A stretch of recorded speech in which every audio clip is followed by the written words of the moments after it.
Assalamu alaikum wa rahmatullahi wa barakatuh. My name is Abdurrahman and I'm from Britain. I was raised in a non-religious secular family. We never discussed Islam. We never discussed any kind of religion. And I came to my own conclusions that there was no God and that science had the answers to everything, because that's what I was being taught in school and that's what I was hearing on the TV. Even so, despite coming to my own ideas that there was no God, every once in a while I had the doubt and asked myself, is there a God? Maybe there's a God. Now, going through high school, I was unhappy much of the time because there's a lot of peer pressure at school to conform, to be fashionable, to be popular, to be daring, and so on. And I didn't want to be like that. I saw the popular people were not respecting the teachers, not respecting knowledge. I didn't feel that they were really looking to develop themselves and to really contribute to the world. So I was lonely, and being lonely is unhappy, especially as a teenager. In fact, it reached a point about 2 or 3 times where I felt that since I had no clear purpose in life, maybe I should end my life. But thanks to God, I didn't do that. As Allah planned it, I had a Muslim friend at high school. And sometimes I would go to his house and he would say, I'm going downstairs to pray. Sometimes I would ask him, why do you pray? Or how do you pray? And the thing I really appreciate about him is that he was not shy to tell me about his Islam, at least when he was at home. This is very important for Muslims today, because if you don't make an effort to show something of your Islam, you cannot expect anybody to have an interest in Islam or to learn about Islam. Now, after I'd known him for about 5 years, when we were 16, he decided that I would probably appreciate Islam. So he made an effort to persuade me to learn about it. And for a period of about 3 weeks, every day he was telling me, you should learn about Islam. It's the religion of truth. There is a life after death. There is a paradise and a hellfire. Allah is the most merciful. He didn't know much of the Quran or the hadith of the Prophet Muhammad, peace and mention of Allah be upon him. He just kept telling me the same points over and over again. And eventually we reached a point one evening as we were walking together, and I looked up at the moon and I said to myself, if what he's saying is true, if there really is a life after death, then it would not harm me just to investigate this for myself and come to my own decision. And honestly, from that point onwards, my heart was just open to Islam. And I can remember I began to talk to God and to say, I can't believe that all my life I've never spoken to you, I've never acknowledged you, but now I really believe in you. It was really as simple as that for me. Of course, I took the trouble to learn about Islam as he advised me to do so.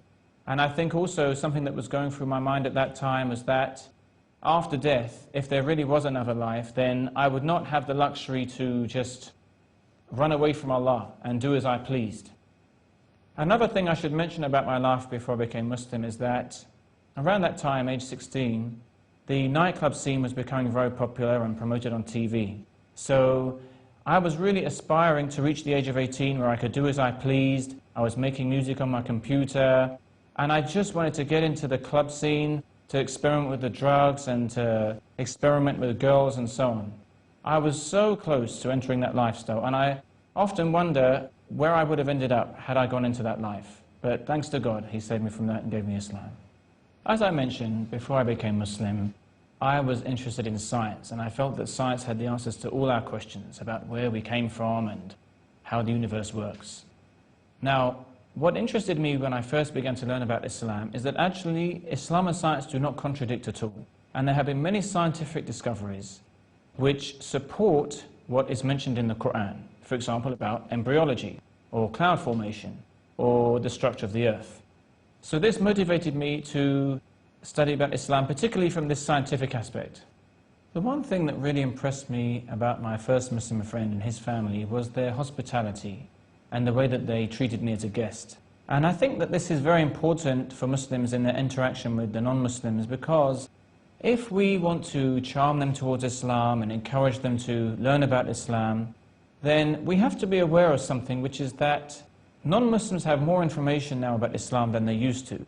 And they are probably aware that Islam does not allow many of the things which they are accustomed to doing. And this could make them reluctant to learn about Islam. But by treating them well and showing them the very welcoming and the community spirit amongst the Muslims, this I think will help them to embrace Islam. In my case, when I became Muslim, I was very lucky because I did not face much conflict at all with my family or with the friends I had at that time. I remember that my father in particular was concerned about the direction I was taking, but he was supportive. And I would say that the big challenge really was just to adjust to the Islamic way of life and to learn to submit to Allah. And one of the things that really helped me to do that was to take the attitude that whenever the truth comes to me, when I'm taught something about Islam which is different from what I was doing before, it is not something which is against me, but it is something which is for me, because it will bring me closer to God. I would say the main changes that occurred to me after becoming Muslim is that I learned to respect myself more. And over time I came to appreciate the importance of having a healthy diet, having regular exercise, having a healthy mind and a healthy body, keeping good company, taking care of what I hear and see. All of this helped me to become a better Muslim. Of course, I welcome any opportunity to discuss Islam with friends and family, or even complete strangers. But the challenge is that sometimes the better you know somebody or the closer you are to them, the harder they find it to accept the truth from you. Now, the response of my father to my telling him about Islam has been positive, and I think that the potential is there. He is interested, but he's very busy with the work that he does. Whereas with my mother, who has a lot more time on her hands to reflect and to think, she makes the excuse that she chooses to worship God as she pleases. You see, she acknowledges the existence of a God, but she doesn't want to submit to his rules. And I have yet to find a way to really help her to understand the basic principle that Allah does not prohibit anything except because it's harmful to us. And this is something which, honestly, many of the Muslims and the non-Muslims today are unaware of. They see Islam as a set of restrictive rules which are preventing them from having fun and being free and so on. And in fact, the true freedom and the true happiness comes by submitting to Allah's rules. And we can see the consequences in many societies today where people are ignoring the rules of even Christianity or Judaism, for example. And this is leading to breakup of families and breakup of societies. So I think the difficulty with my family is the lack of a really good example for them to see how effective Islam is when put into practice. In terms of my efforts to spread the message of Islam, of course I first and foremost try to give a good example myself. Also I like to distribute cassette tapes, perhaps interviews of how people became Muslim, or stories of the prophets of Allah and so on. And I also like to discuss with my friends creative ways to spur people's curiosity. For example, leaving a piece of paper with a few questions about life in maybe a phone booth or on a table somewhere, so that someone might pick it up and it might just have a few questions which encourage them to learn more about Islam. The current situation in the Muslim world is a sad one. And we see that many of the Muslims are deceived by the un-Islamic ways. But at the same time, with each year, we find more and more people leaving those un-Islamic ways and finding peace and happiness in Islam.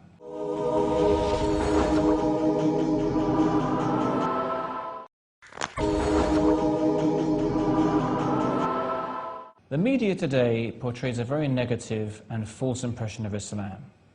And one cannot help but wonder why that is, when the truth is available for all to see. Now, even at the time of the Prophet Muhammad, peace and mention of Allah be upon him, he faced this challenge. People would describe him as a liar, as a soothsayer, and many people were forced to ignore those claims because his example was so contrary to what was being said about him. So likewise, our response to the media onslaught against Islam today should be to present the best image of Islam that we possibly can. The message that I would like to convey to the Muslims today is that your religion is your flesh and blood. And that's Allah tells us in the Quran, what means that He doesn't want harm for us, but rather He wants to purify us and complete His favor upon us so that we may be grateful to Him. And as He also tells us in the Quran, what means, it is in the remembrance of Allah that the hearts find rest. So I really want to stress that you can never escape from Allah the Most High. So instead of continuously trying to run away from Him and somehow avoid Him, face up to the fact that He is not looking to harm you. He just wants you to worship Him so that you can have the honor of seeing His face in the paradise. So please, be prepared for the inevitable meeting with Him. When I began to learn about Islam, I was fortunate to meet many Muslims who were enthusiastic to spread their religion and to give me books to read and so on. And what impressed me the most about some of the books I was given was their constant reference to the Quran and Ahadith of the Prophet Muhammad sallallahu alaihi wasallam. There are many books in the world today, but many of them are containing opinions of people or narrations about the Prophet Muhammad, peace and mention of Allah be upon him, which are not correct. Now we come to the story of how I actually took the Shahada and became a Muslim formally. I had been studying Islam for perhaps 2 or 3 months, and it took me some time to build up the confidence to actually enter Islam formally. Even though I had begun to pray to God and to even fast in Ramadan very early on, but for some reason I never felt quite ready to accept Islam formally. So eventually, towards the end of Ramadan, I went to the mosque and I invited my Muslim friends to come and be with me at that time. And of course, the process of becoming Muslim is very simple. You simply testify that none has the right to be worshipped except Allah, and that Muhammad is His slave and messenger. But what happened after that was somebody suggested that I say some prayers for the Muslim world, because I had just become Muslim and therefore all of my past sins had been forgiven. Well, what nobody told me was how to actually conclude the prayer. So I prayed and I prayed some more and I prayed even more than that, and I must have included almost every Muslim in my prayers in one way or another. And then I paused because I ran out of things to say, and somebody subtly hinted that we conclude this prayer in your name, O Allah. And after that, people were impressed that I had managed to pray for about 40 minutes. It may surprise someone that a boy born in a non-religious family could have an innate love for his Creator. But actually, Allah creates each person initially upon the fitrah, or the natural disposition. And then his parents may turn him into, for example, a Jew or a Christian. So the heart always has a desire to worship Allah. And I remember a nice story which is worth mentioning here about a doctor. I think he was in London. And he treated a Muslim patient. So he asked that patient, "You seem to be a Muslim who is practicing your religion. I'd like to ask you something about Islam," which he did. And the Muslim took the opportunity to ask him, "You are a doctor and you're a very wealthy man. Are you happy?" And the doctor replied by saying, "Well, actually no, sometimes I'm very depressed." So the Muslim asked him, "If you wanted to give comfort to your eyes, what would you do?" And he replied by saying that I would look at something attractive. And the Muslim went on to ask him, "How would you give comfort to your ears, or how would you give comfort to your tongue?" So then the Muslim asked him, "Does it make sense to give comfort to your eyes by listening to something enjoyable?" And of course the doctor said no. And the Muslim asked him, "Does it make sense to give comfort to your tongue by looking at something attractive?" And of course the doctor said no. So the Muslim went on to say to him, "This is the problem. Your heart will gain comfort by worshipping Allah and giving thanks to Allah and having a connection and a relationship with Allah. But you are depriving your heart of that connection, and that is why you're unhappy." The number of women becoming Muslim today is greater than the number of men. And when I first heard this, it surprised me until I mentioned it to a former work colleague who was a Christian. And she explained that in her experience of organizing church activities, women tended to participate more actively than men.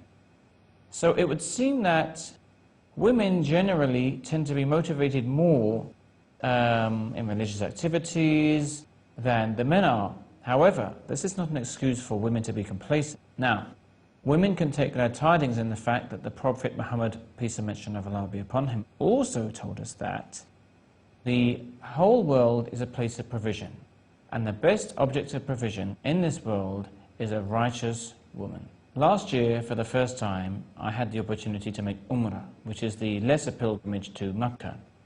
And I had very high expectations of it because of what I'd heard from friends who had the opportunity to go before me.